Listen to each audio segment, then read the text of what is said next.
With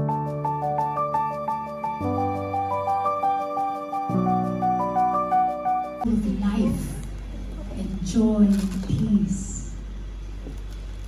Mga moms, God loves you so much. Amen. From the moment that you became a mom the first time, or the only time, God has given you all the strength that you need to be a mom to your children.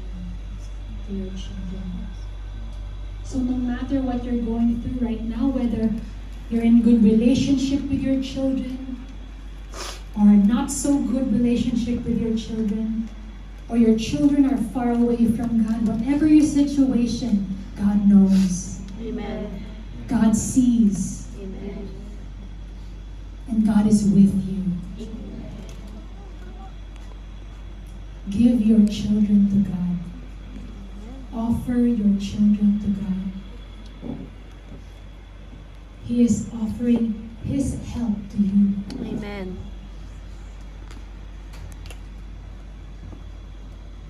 Kasama niyo si Lord. Kasama niyo si Lord lagi. Walang mahirap kay Lord.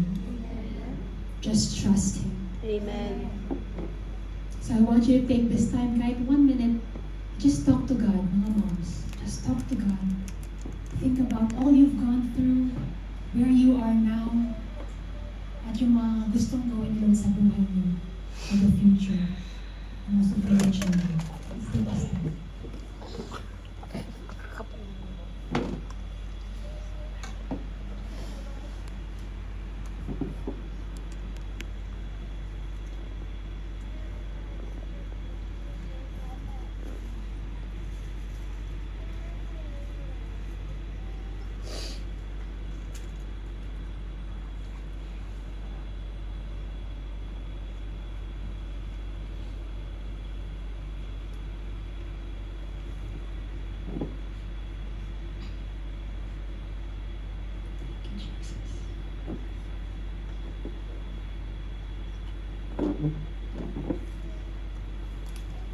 Hallelujah. I see a picture po of you as a mom. You're inside I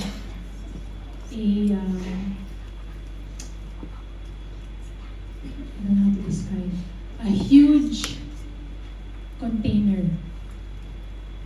Huge container.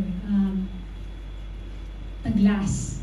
So you're inside, tapos unti-unti, nag-fill up yung glass. Amen. Filling up and filling up and filling up and filling up until it's just overflowing. Hindi tumitigil ang daloy ng water. And you're inside and you're not drowning. Nothing bad is happening. But you're full of joy. You're laughing, you're smiling. And I feel like God wants to remind moms na, anak, I never run out. Amen. I never run out. My love for you will keep overflowing. My peace in you will keep overflowing. My joy in you will keep overflowing. I never run out. Laging dumadaloy ang pagpapala ni Lord. Amen.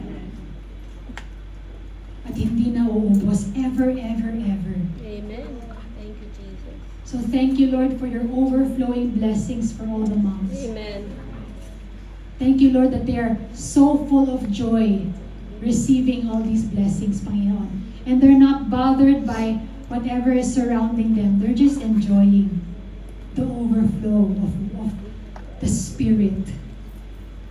I think that's what represents the water, is the Holy Spirit. So I just thank you, Lord. Thank you, Lord. May kapatid ka. Sa kapatid ka. Sabi niya, tita, na naginip ako kitang-kita ko kayo ni Pastor Morgan, ikaw, Pastora Agapi. Ang daming tao sa isang lalagyan.